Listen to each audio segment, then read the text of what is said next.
back to another episode of the Whisky Diary. My name is Mount. We're here at Death and Taxes and we're going to be talking about Hakushu 12-year-old. Hakushu is part of the Suntory Group, sister distillery to Yamazaki and Chita. It's part of the blend that goes into Hibiki, and it got started in 1973 as a way of not only expanding Yamazaki, but also experimenting with flavors and just creating different whiskies for different blends. That's how it started. They created the first single malt in the 1980s. Obviously, being part of Yamazaki, Yamazaki being the pioneer of Japanese whiskey, they actually produce a great whiskey. Hakushu is basically the equivalent of Nikkei Yoshi. Nikkei Yoshi, like we talked in other videos, is the smoky version of Nikka. Hakushu is the smoky version of Yamazaki, basically.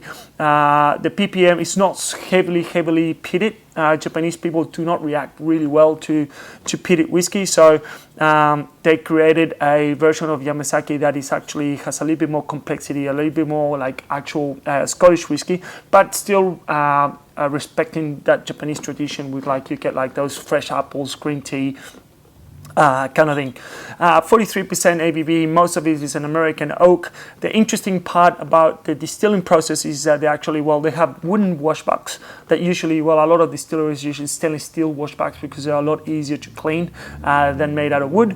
But also it's an open fire pot stills, and they have different sizes as well, which allows them just to experiment a lot more and do a lot of different whiskies. And that's why Hibiki has even though Hibiki has malted whiskies and grain whiskies from only 3 distilleries, it's basically a mix between 10 to 15 whiskies that goes into the whiskey itself. That is because Hakushu is that kind of distillery where they experiment a lot with different takes of the spirit.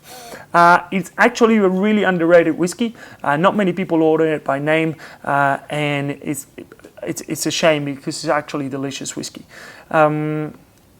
It goes for, $180, $200 for the 12-year-old.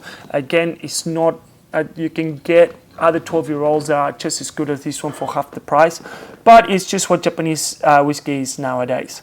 They produce 3 versions at the moment, so they got the no-age statement, the Hakushu Distillers Reserve, the 12-year-old that we're tasting right now, and they do an 18-year-old as well. All of them are reviewed in our videos. Okay, guys. Yeah, it's a lot lighter than Yamazaki. The color as well is almost clear as well compared to the 12-year-old Yamazaki as well. The smell is, you get those freshness, pears and apples that you get from Japanese whiskey, but there's slightly hint of smoke on the palate, on the nose as well. Yeah, that is delicious. The pittiness of this is not too strong. I would be shocked if he has more than 5 ppm. It's just really light, but it's still there. And then it's really fruity and light on the palate. Again, the same as Yamazaki 12. You can have this in summer with a splash of soda, or you can have it in winter just by itself, and it will be delicious. Just really, really nice and easy drinking. Anyway, guys, hopefully you enjoy the review. We'll see you next time. Slàinte.